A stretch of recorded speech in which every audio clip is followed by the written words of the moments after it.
Olá, turma do sétimo ano, tudo bem com vocês, turminha? Vamos lá, vamos continuar nosso assunto, né?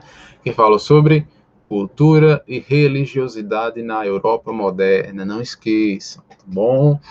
Então, nós havíamos iniciado na última aula sobre essa cultura, essa religiosidade na Europa, que nós chamamos como Renascimento. Se vocês verem aí na página 128 do livro didático de História, vocês vão ver o que foi a questão do Renascimento, né? Nós havíamos falado que o Renascimento foi a questão da ruptura daquele pensamento teocêntrico, que é o pensamento em Deus, que era baseado no que a Igreja Católica dizia, né, que ali era a Idade Média. Então, esse pensamento ele foi transformado para um pensamento antropocêntrico, que é um pensamento no homem, pensamento humanista, tá bom? Que agora se transformou esse pensamento humanista no Renascimento, ou seja, nas ideias do que o homem achava ser a verdade. Nunca esqueçam disso, tá bom, turma? Então, o Renascimento ele passou por algumas transições, tá bom? E nós vemos toda uma questão da Igreja Católica como a grande, assim, alvo de críticas. Por quê? Porque a Igreja estava em crise e esta crise estava sendo afetada justamente pela Igreja, porque a Igreja oprimia os cidadãos. Vamos lá. Se você ver na página 128, tem dizendo assim: a Igreja Católica era a instituição mais poderosa da Europa, certo? Essa postura crítica contribuiu para que diversos intelectuais, passassem a buscar referências e valores da antiguidade, como os gregos, os romanos e etc. Ou seja, a criticidade que a Igreja Católica tinha naquele tempo, de certa forma, oprimia as pessoas, tá bom? Então a Igreja começou a entrar em crise, porque as pessoas começaram a surgir em meio à sociedade como pensadores, como filósofos.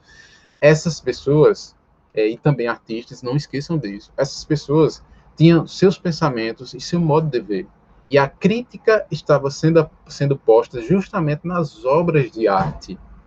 A exemplo da Mona Lisa que está aí na sua tela. Se você vê a Mona Lisa, você vê a questão do realismo, né? Como é uma coisa tão realista, né? Então as pessoas queriam mostrar de alguma forma, né, através da sua arte, há toda uma questão de criticidade aí, tá bom, turma? Então nunca esqueçam disso. Quando a gente olha para os monumentos como igrejas, basílicas, tudo isso ali faz parte do período que nós chamamos de Renascimento, tá bom?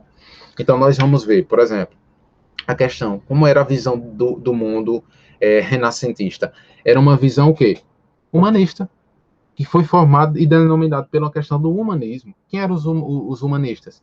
Os humanistas eram chamados como seguidores do movimento que acreditava no potencial humano para criar e inovar e entendiam a realidade de um ponto de vista firmado na crítica e na racionalidade. Nunca esqueçam disso. Os humanistas observavam o mundo a partir da sua racionalidade e não mais do que a Igreja Católica dizia, que o Papa dizia. Então, ou seja, não serve mais o que a Igreja Católica dizia, certo? Mas foi uma questão que não foi um rompimento rápido, mas foi uma coisa que foi sendo passada aos poucos, tá bom? Foram sendo tiradas essas visões teocêntricas da Igreja de Deus para uma visão mais antropocêntrica do mundo, a razão.